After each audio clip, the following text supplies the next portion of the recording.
Welcome back to sweety cooking channel అండి. ఈరోజు recipe వచ్చేసి మామిడికాయ ఎండుమిర్చి పచ్చడి. చూస్తున్నారు కదా, ఇక్కడ ఒక కప్పు మామిడికాయ తీసుకున్నాను ముక్కలు.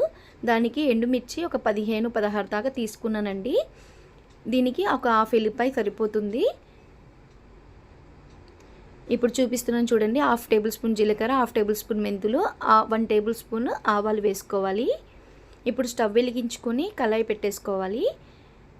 ఇప్పుడు చూపించాను కదండి, మెంతులు, ఆవాలు, జీలకర్ర ముందుగా వేయించుకోవాలి. లో ఫ్లేమ్లో పెట్టి వేయించుకోండి, దోరగా మంచిగా వేగుతాయి. మీడియం ఫ్లేమ్లో పెడితే తొందరగా మాడిపోతాయండి, అంత టేస్ట్ ఉండవు. లో ఫ్లేమ్లో పెట్టుకొని వేయించేసుకోండి ఇలా కలుపుకుంటూ, అప్పుడు ఈవెన్గా ఫ్రై అవుతాయి.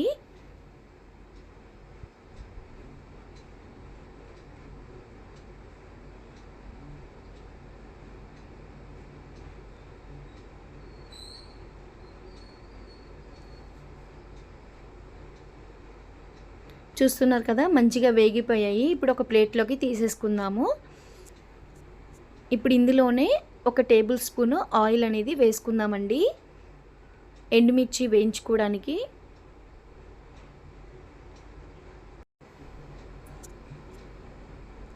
ఎండుమిర్చిని 2 తుంపులుగా చేసుకొని వేసుకోండి. అప్పుడు ఆ గింజలు కూడా మంచిగా వేగి చాలా టేస్ట్ ఉంటుంది. ఇలా కట్ చేసి వేయించుకోండి. ఇలా కలుపుకుంటూ వేయించుకోవడం వల్ల ఈవెన్గా ఫ్రై అవుతాయి. కలపకపోతే ఒక దగ్గరే మాడిపోయినట్టుగా అవుతాయండి. అసలు మాడనివ్వకుండా లో ఫ్లేమ్లో పెట్టుకొని వేయించుకోవాలి. ఇలా ఒక్కసారి పచ్చడి చేసి చూడండి, అసలు అందరు ఇంట్లో వాళ్ళందరూ బాగా ఇష్టంగా తింటారు, అంత టేస్ట్ ఉంటుంది. చూసారు కదా, మంచిగా వేగిపోయాయి. ఇప్పుడు పక్కకు పెట్టేసుకుందాము. మిక్సీలో ముందుగా వేయించుకున్న వాటిని వేసుకొని మెత్తగా మిక్సీ పట్టుకోవాలి.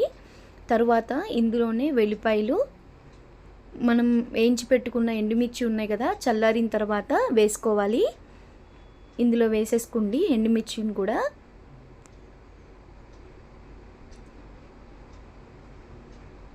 ఇప్పుడు ఇందులోనే 1 టేబుల్ స్పూన్ ఉప్పు వేసుకొని మిక్సీ పట్టుకోవాలి.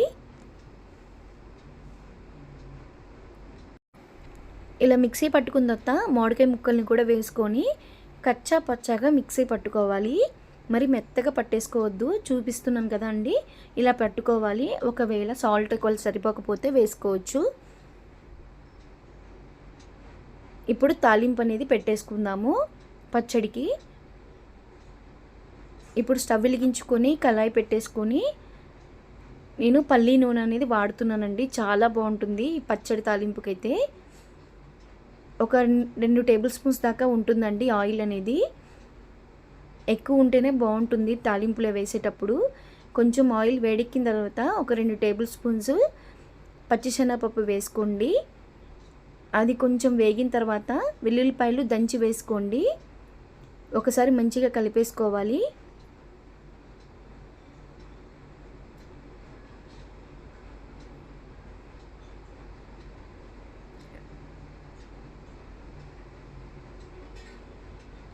ఇప్పుడు ఇందులోనే 3 ఎండుమిర్చిని ఇట్లా తుంచి వేసుకోండి.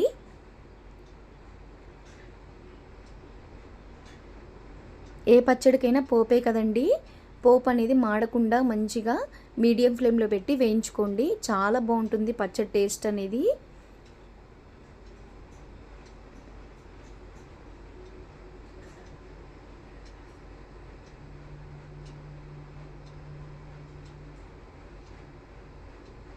మంచిగా కలుపుకుంటూ వేయించుకోవాలి. ఇప్పుడు ఇందులోనే 2 రెమ్మల కరివేపాకు కూడా వేసుకొని మంచిగా వేయించుకోవాలి. ఇప్పుడు స్టవ్ అనేది సిమ్ చేసేసుకోండి, సిమ్లో పెట్టేసుకోండి లో ఫ్లేమ్లో. మనం ముందుగా మిక్సీ పట్టిన పచ్చడి ఉంది కదా, మామిడికాయ పచ్చడి, ఆ పచ్చడి అంతా ఇందులో వేసేసుకోవాలి.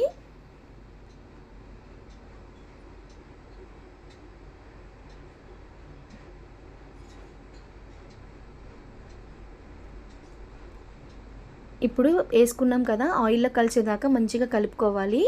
పచ్చడికి అంతా ఆయిల్ అనేది పట్టేయాలండి, పోపు అంతా. అప్పుడే టేస్ట్ అనేది చాలా బాగుంటుంది.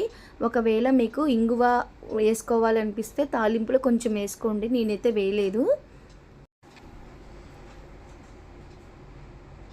చూసారు కదా, పచ్చడికి అంతా పోపు మంచిగా పట్టేసిందండి. ఇప్పుడు స్టవ్ అనేది కట్టేసుకోవచ్చు, బంద్ చేసేయచ్చు. ఎంతో టేస్టీగా ఉండే మామిడికాయ ఎండుమిర్చి పచ్చడి అండి. చాలా బాగుంటుంది టేస్ట్ అయితే. ఈ వీడియో కనుక మీకు నచ్చితే లైక్ చేసి, షేర్ చేసి, సబ్స్క్రైబ్ చేసుకోండి. థ్యాంక్ యూ ఫర్ వాచింగ్ అండి.